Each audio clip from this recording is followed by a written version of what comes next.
Hello and welcome to another episode of the Property Lifestyle Mastery Podcast.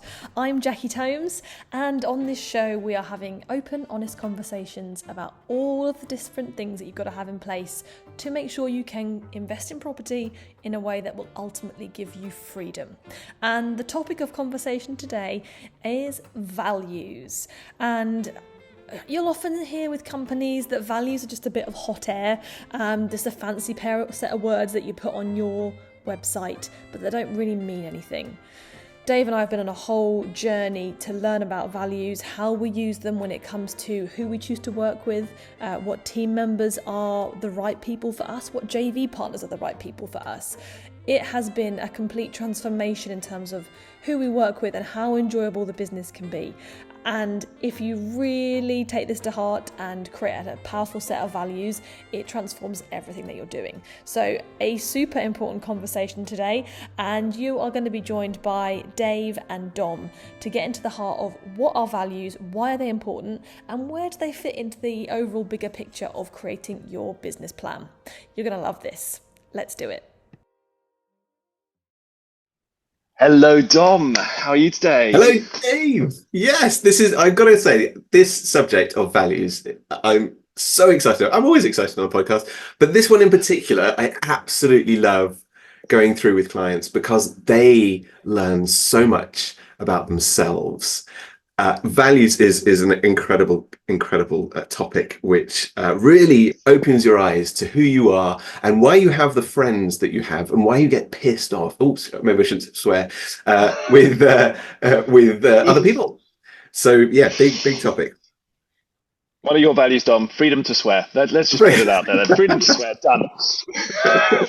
No, brilliant. It's just such a lovely topic to talk about because I think it's something that in business, in particular, is almost like a badge.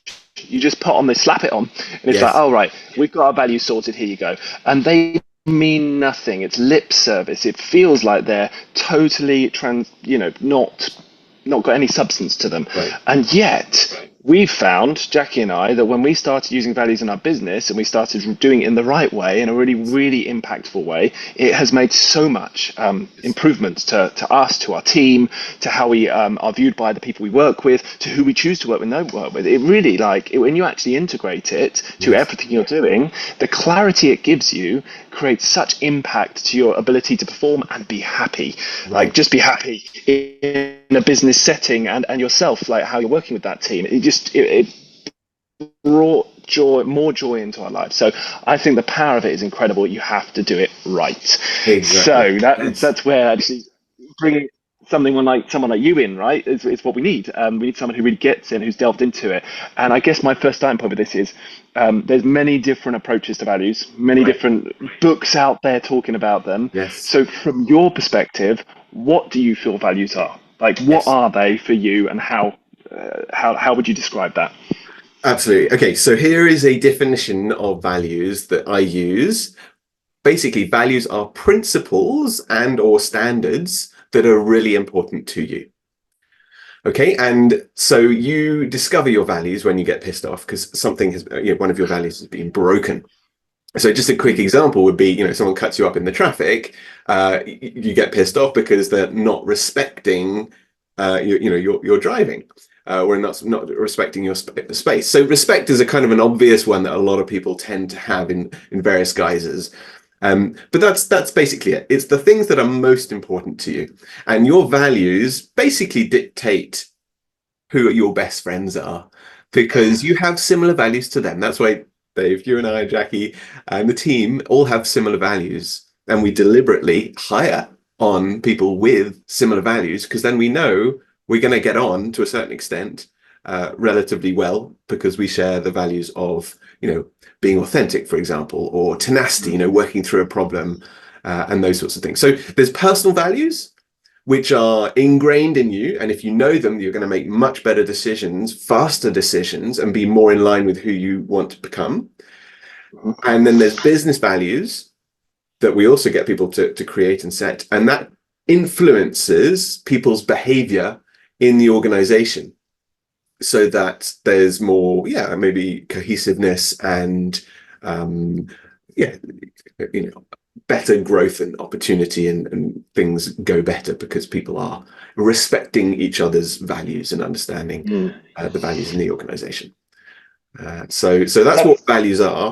Yeah. What are your I was thoughts? going to say, well, I was going to say, I think that's a brilliant explanation. It hits home with me as to what I'm getting out of my values, and that feeling of the value being pretty much your relationship with the world around you, Yes. and particularly the people around you, and what the way you want to act and you want others to act. Hmm. And if they act in a way that you are happy with, you're happier. And if they break those ways that you're happy with, they're basically, this is where the values come in. They're breaking a value, which means you're not happy because they're acting in a way that jars with you. But what about when someone says, for example, comes along and says, "Well, one of my major values is family." So when someone says family is a value, I always go to the next question, which is, hang on, but what does family mean to you? Oh, it means I have a sense of belonging. It means I've got close relationships with people that I love. Basically, values are things that make you feel. Ultimately, we experience the world through feeling. So um, that's what the deeper value is that, so more than just family. Family is sort of an umbrella term. It's just like another person saying, oh, one of my values is travel. It's like, it's not travel, it's the feeling that travel gives you, which is actually, as we discussed before, Mm. when you're traveling, you're completely present because everything is new. The area you're in, the place you're in, the smells, the environment. Because you're experiencing something new, your brain is very present, and so you're in a different state of mind, rather than when you're at home in a familiar atmosphere, an environment where you basically kind of get bored, and because there's a predictable future. So I always like to drill deeper into umbrella terms like family or travel, um, and get to the nub of the bit that they love, that makes them That feel makes a lot of sense. good.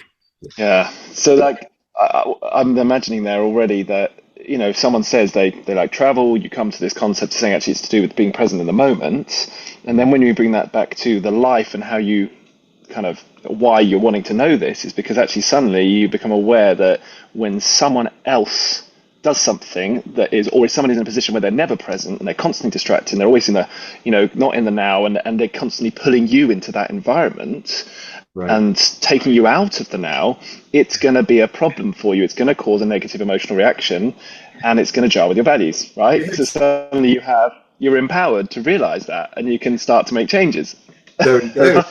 Which is brilliant. And we can think that, right? We can actually think of certain clients who, like, oh, why is this person struggling so much, and why am I almost annoyed at them?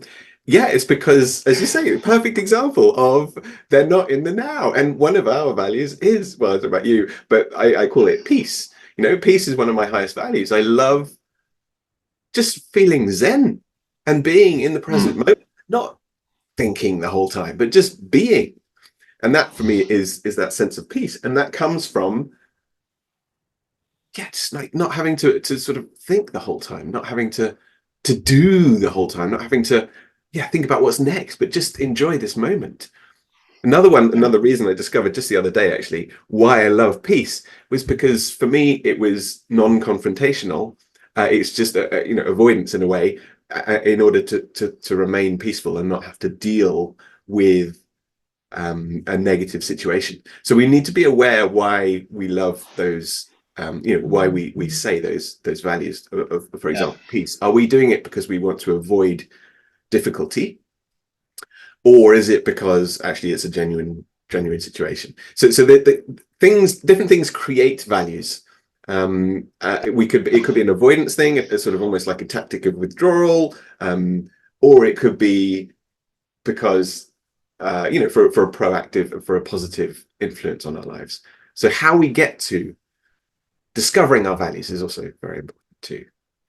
I guess that goes off in a whole. I'm going to just put the pin in this concept, but just the idea that actually the values are fairly set, but as long as you're set, as long as you're set in one personality and one way of being, your values will be very set. But actually, if you work on yourself and evolve, you're probably going to find your values evolving with you, because you'll start to see things that are based on stuff that is a negative trait in you that you might want to remove or work through, Right. and say, I don't want that part of my life anymore. And then once you let go of that Yeah. trauma, you might find that value starts to shift. Yes. And it might not be completely taken away, but it might shift into something new, something different, a different version of it that's not based in the negative past as much, maybe based more on the positive future you're trying to There create. we go. That's just where my brain went when you were saying That's that. a really But good I point, really want to.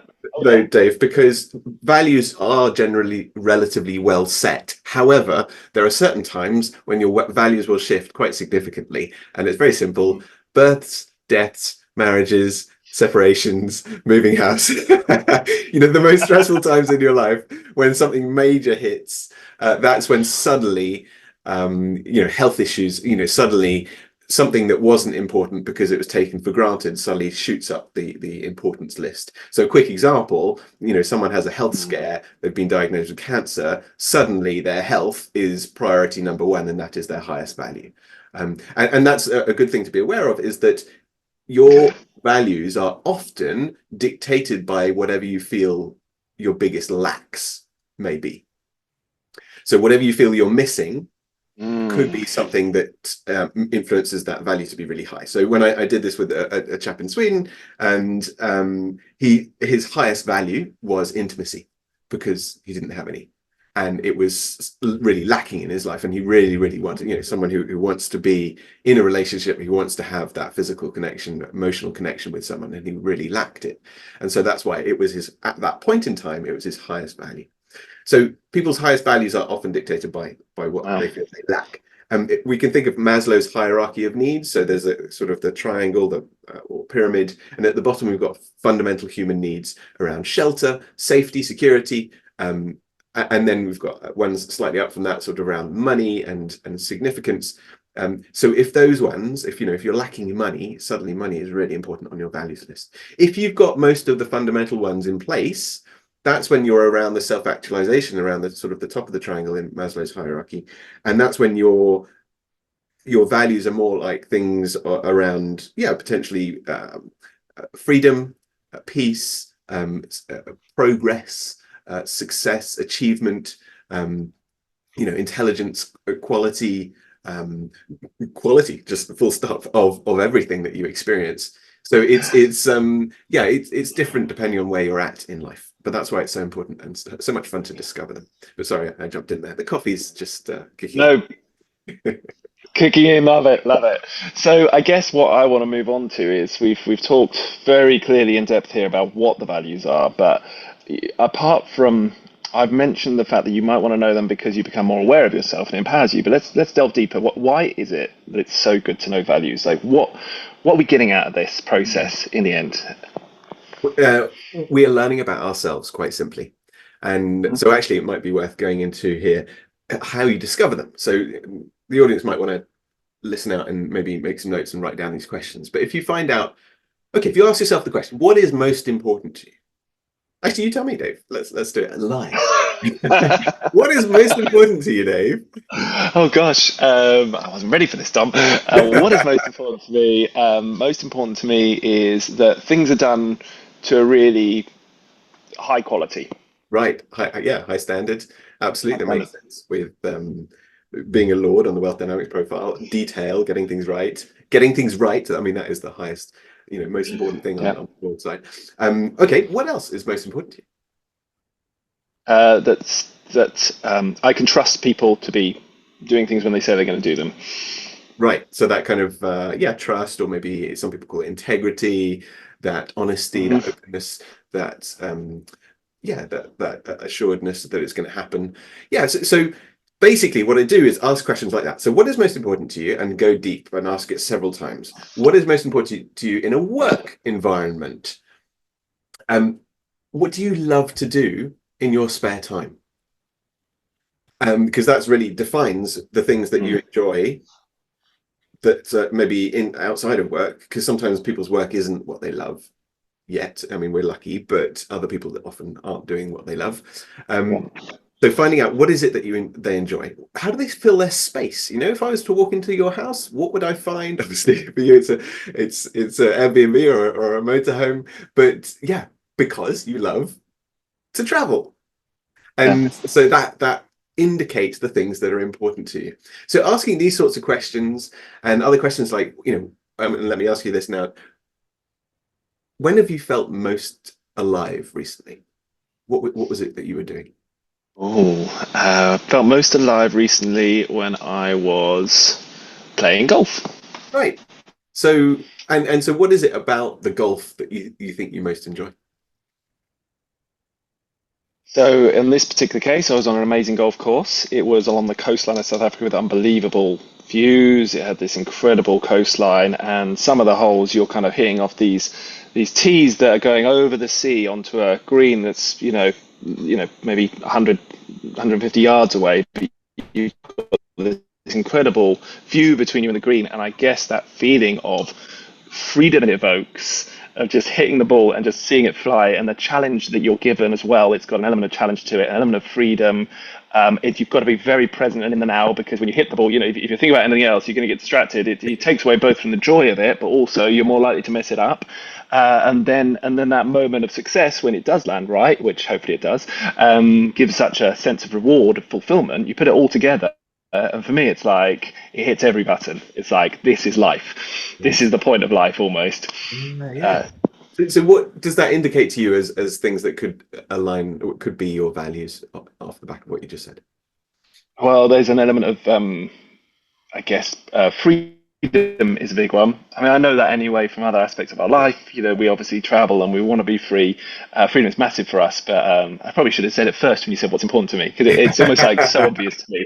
It's just such a baseline that I don't even think about it. I'm like, what's next? Right. And when But we've yeah, done it, we don't free. think about it. So that's the thing. Yeah. Yeah. So I guess for me, that feeling, going back to the concept the values said, is the feeling, right? So the feeling of being on a coastline where you're looking out an amazing view with the sea. And I've always been a big lover of the sea, not because I like the sea. I hate getting in the sea. It's usually too cold. But seeing that view unobstructed going off into the distance, it evokes the feeling of getting onto a boat and literally just traveling away and going free. And that and not having stuff in your line of sight, that it creates that sense of freedom. So a massive one there is the freedom to be just doing what you want in your own time as well. Golf creates a you need freedom to do golf because it takes so long as well. So just being there and not being on the phone and the business. So freedom is one, and then maybe there's an element of it brings you back to the quality, the high quality, but more an element of like, I love the improvement, the constant improvement of every ball you hit is a challenge of Yes. improvement to get to that top quality. So there's this improving factor maybe that comes out of it as well. Just like, I love the challenge of trying to constantly improve myself, and that's where I always aiming for the highest quality I can. Yeah. There we go. So brilliant. It's so, I think it's so much fun investigating people and what is it about that situation that they love. And the other things that spring to mind, and if I had more time, I'd go into, Yeah, maybe there's something about nature, perhaps being outside and yeah, beauty in terms of, the course and seeing new things, beautiful things, yeah. perhaps. And as you say, yeah, the freedom and the challenge, because actually happiness is progress. When you're making Mm, progress and overcoming obstacles that a lot of people shy away from, and because they shy away from it, they don't get what they want. Actually, the people who are most successful are the ones who love and embrace challenge and actually find enjoyment in overcoming the obstacles. Those are the people who become most successful. So hopefully for the listeners, that's a really big insight. Embrace those challenges that are happening to you right now, because they are what are going to allow you to become who you want to be, more of who you want to be, and get the freedom that you desire. So yes, anyway, it is my favorite subject. I can go on about it literally all day. And I used to do a whole day facilitation sessions to help people elicit their values and then do a priority order. But what about in business? Because we can find out personal values, but they don't always translate. Freedom in a business, hang on, that might work for you, but it wouldn't work for the employee. Or does it? What are your thoughts on business it's values? true. I mean, maybe. I guess we don't have freedom as a business value, admittedly, you're right. And I guess I would say I consider that a personal value, but one that bleeds into how I treat my employees, Mm, treat the team, because I don't want, for me, it's so important to be free that I would never want a team member to come in and feel stuck, because that to me is like I'm going to be ruining their life, because that would ruin my life. It's almost like a rejection, right? So therefore, I guess we don't have it as a value, but it definitely influences how what we are happy for people to be. If someone comes and says, "I want flexible hours," or we're willing to flex to what their version of freedom is, because I want them to have the happiness that I have. So yes, of course we have needs. The business requires someone at certain hours of the day, and I'm not going to have someone be able to have a team member just say, I want to be able to work whenever I want to work and not work when and it's just complete freedom. There has to be structure to it, but I'm going to be more flexible. I'm not going to just be like, you're 9 to 5, that's it. There's no other options. If someone has a desire, I'm going to want to help it. Right. But so that's where I guess there's a bleed between the two. But I find that in the business setting, our values have really been more about interactions with each other. What Yeah. is it? What do we expect from each other? And interactions, therefore, that then lead on to how you deal with clients and deal with other relationships within the business. And so every one of ours is this interaction is also how people go about their role. Mhm. So a lot of our values is to do with like if someone's being tenacious, if Yeah. someone's problem solving. I can't stand it if you give someone a job and they go away and they hit a problem and they just come straight back to me, because it's not only is it putting effort, I'm paying them to do a job and it comes back to me and I have to do work, but also it's like, just put a bit of effort in. It just jars with me, and that's why it's one of my values to be a problem solver. Because as far as I'm concerned, that's using your brain. That's like making the most of life. And if you just kind of hit a problem and go, oh, whatever, I'll just go to someone else and shove the problem back on them. Actually, that is a values clash for me, and I don't want to work with people like that. Right. Yes, exactly. Don't come to me with a problem, come to me with solutions. Yeah, be proactive. And yeah, rather than freedom in a business is autonomy. And we know from lots of research Mm, that autonomy is one of the biggest motivators when it comes to right. staff. It is if you give them autonomy to do what they want within their role. And the proof is, so Google give their engineers a day a week to work on whatever they like. However, whatever they do create, obviously the company gets to keep, and that has resulted in Google Maps and or Google Earth and others, which means that they've grown their business. So in terms of Yes. getting the most out of your staff, actually that autonomy and ability to create and improve their roles Mm. is really valuable. Um, yes, there's a really good book by a chap called Tony Shea. Sadly, he's passed away, died in the fire, but he wrote the book Delivering Happiness, which is the story of a company called Zappos, which do uh, footwear by e-commerce footwear online, and they have very, very clear values, so clear that all their employees live it so much that they even started to bring those values home and live them in their home. It's an incredible story and a very easy read, but it really Wow. illustrates the power of, one, knowing your values, and two, instilling them so that everyone knows them back to front, so that in the organization, if the manager or director is to come to you and say, we need to have a conversation about values, immediately exactly what that, I mean, the staff member knows immediately what that person, what Mm. they have or haven't done, because those values are so clearly lived, Yes. and it creates that behavior that people want to see and live by in the organization. So that's how powerful values in the organization can be. Yeah. So I guess for me, that's a really good point, because it's part of what makes your culture, Right. isn't it? Yes. That your organization's culture has to be based on something, and that something can't be vague, like, oh, let's just all have fun, because it doesn't really create much difference, much change in how things work, and doesn't create much focus. So for us, the values become the core of our culture. And Yes. then from there we build with other things, like you said. I love what you said about the freedom being the autonomy, and like we have that for sure as well, in our culture. But like we hire, like it's such a big part of our hiring process. Just for everyone listening, like we literally have a round in our hiring process, an interview round, where we have 4 different team members do 15 minutes each with any new hire. This is probably interview number 3, and they have to come. It's quite coming towards the end of the process, to be fair. And they've got four team members, each with a different value to assess. Yes. And like you might have the value in our organisation. It's like being supportive. That's a big one. That's one I'm given that one. Support. I don't choose what I get. I just get given it by someone else. And I have to turn up, and I've got 15 minutes to ascertain, is this person truly going to be a supportive team member? Right. And this is, we've already assessed. We've got their CVs. We know their technical ability. We've already checked that they're going to be capable for the role. Like, they've already proven at this point that they've got more than the experience necessary. That we're happy if they were technically to take on the role, great. But are they going to be a fit for the team? Are they going to fit in with our culture? And are they going to be what we need so that everyone feels great? And so, you've got 15 minutes to assess supportive. And at the back of that meeting, of that 1 hour interview, 4 lots of 15 minutes, our team then get together, 4 people get together, and they have to score that person out of 5. Yeah. If a single team member doesn't give them a 5 for the thing that they gave them for, then that person is not hired. It's as simple as that. Yeah. It's like everyone has to show in that first part that they are capable of fitting with our values. Because if they show very straight away in a 15-minute interview that they're going to be a jar with one of our core values and culture, then the team's going to start to, conflict. And I had one recently where literally 3 team members gave the person a 5, and I gave them a 3.5, and that's it. We can't hire them, Yeah. and it causes problems.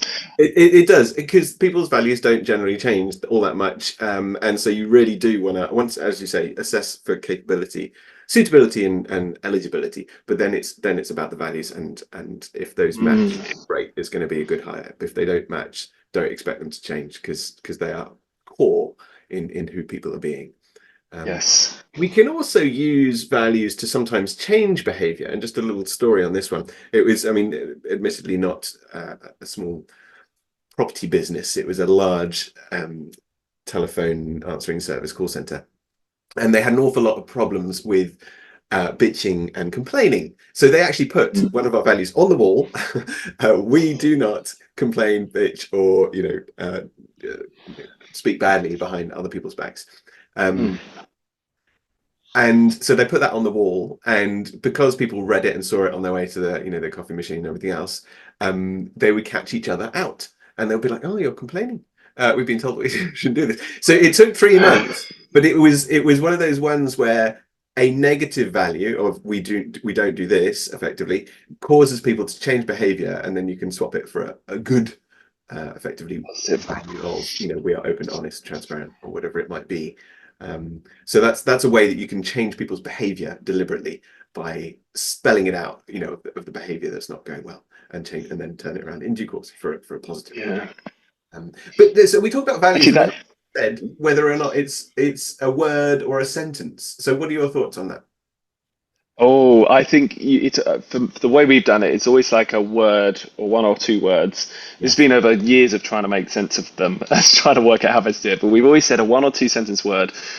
Sorry, 1 or 2 words together, like problem solvers. You can't, it's a 2 words, right? Followed by a sentence that explains what it means to you.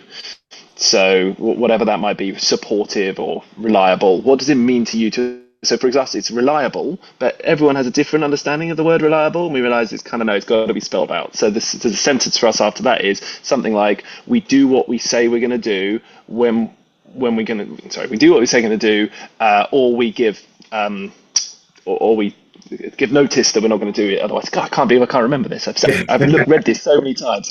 Do what we're going to say we're going to do, or we let someone know if we can't. It's kind of like, we're reliable. It doesn't mean always fucking doing it, right? Yes. But it does mean if you can't hit a deadline, you communicate, right? And it's part of the communication as well. So for us, because communication isn't one of our values, but we wanted it to be in a way. But what we've done is we've interspersed that. We realised that was part of other values. I don't mind if someone doesn't communicate with me, as long as I feel confident that they're reliable. So they've got to be communicating at the right times. Yes. So that's why it's part of reliable sentence. So that's how we deal with it. And that makes perfect sense. It's a great thing to point out, because often when we discover people's values, there's a few words that might be similar, and sometimes they can be grouped into one word that resonates with that person the most, and that's when you can define it for yourself. Because if I was to say, define integrity, everyone's going to have a different definition effectively. So it's really important that you articulate using all the other values that you might have that are similar, to go, this is what this means to me and or our business, so that you define that word and what it means, and that's really impactful when it comes to making sure that people have that behavior. And I guess that behavioral thing means that for us in our business, like you were saying earlier, we will fire people based on values. And I think that's something that most people don't. That's one of the things that makes it really real, Yes. and why it's not just lip service. Like Yes. if you are a values clash, so we've done our best on the interviews, but if we're in the business setting and it's just a clear clash of values that's regularly occurring, we will bring them up on it. It will be part of the candid approach to feedback. Yes. And if it can't change, that person isn't a fit for the team. We will fire on the basis, and we Yes. make that very clear through the interview process. At the end of it, we're saying these are our values, which is what we live by. And if people don't fit, it's not a right fit, then we will go our separate ways. Yes. That's fine because everyone's got different values, but we want to make sure everyone in our culture has lives by these values. Right, So because the culture of the organization is the most important. And a quick example of this is Manchester United, when Sir Alex Ferguson was there. No player was bigger than the collective, the team. And so when someone got too big for their boots or created, too much attention on them, in the case of, for example, David Beckham, yeah, he was let go. And it was like, it doesn't matter how good you are, how many goals you score, or in our case, how good someone is at maybe sales or whatever it might be. They're not above the organization, the collective. yeah.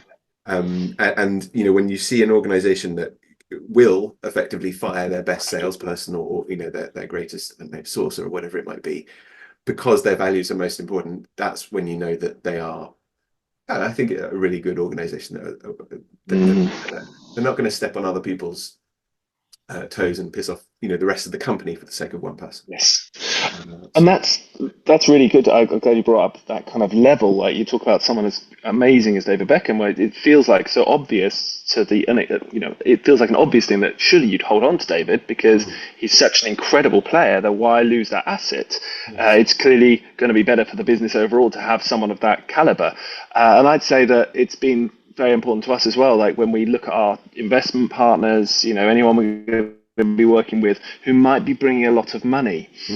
Surely you'd say yes to that money because someone's bringing you £1 million. Just take it, Yes. Take the opportunity, just deal with it. No, like for us, that we do the values assessment for our investors as well. We make sure that we're going to enjoy our dealings with them. And I have to say, like early days, we didn't do this. We followed the approach, and some of our earlier investment partners, we ended up in very big conflicts that it was a values conflict, but it just means you don't approach things in the same way, so that when things don't go quite to plan or something comes up that you think is fine and they don't, you have a massive conflict, and it drains you. It takes more time. You might have to extract yourself in a costly way from a relationship. Yes. Whereas if you've just done your checks up front, it's like what you said at the very beginning.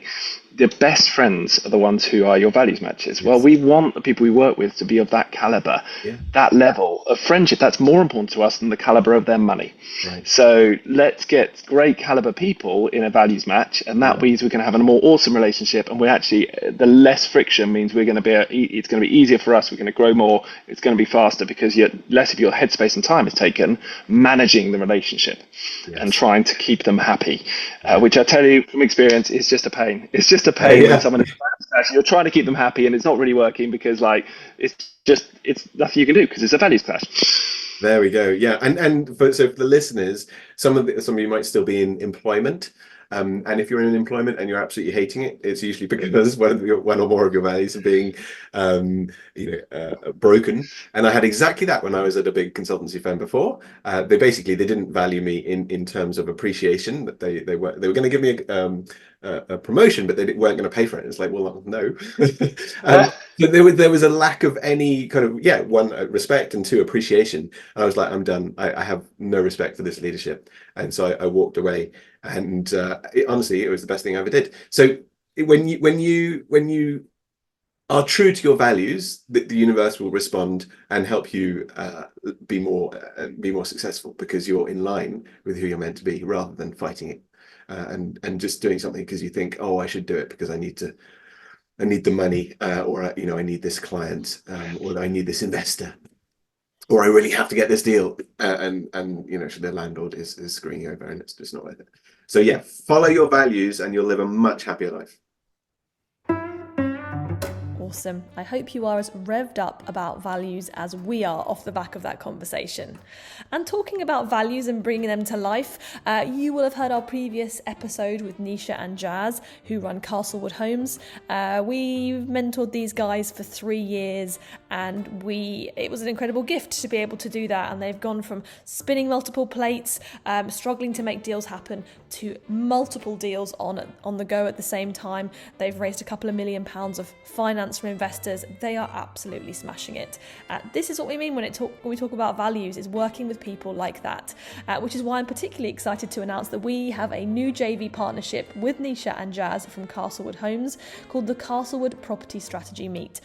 This is a brand new networking event that is launching on Wednesday the 19th of June in Reading at the Three Guineas. Brand new networking event. We think it's time for a fresh perspective. So this is a daytime networking event. It's 9 a.m. to 1 p.m. Actual proper networking time. This is not death by speakers. This is real connections, people finding partnerships and being able to work together. And ultimately, it's all about freedom. Focusing on freedom. It's not about shiny pennies. It's about collaboration and working together in a really focused way that brings more to the outcome than the sum of its parts. So come and join us for that amazing brand new event, the Castlewood Property Strategy Meet. You can book your ticket at www.property-strategy.com/Castlewood Meet. It's going to be amazing, and I can't wait to see you there. Myself, Dave, Dom, along with Nisha and Jazz will be there. It's going to be an awesome event. So until next week, when you'll be joined by myself and Dave, and we are talking about bouncing back from the dreaded burnout. We'll see you then.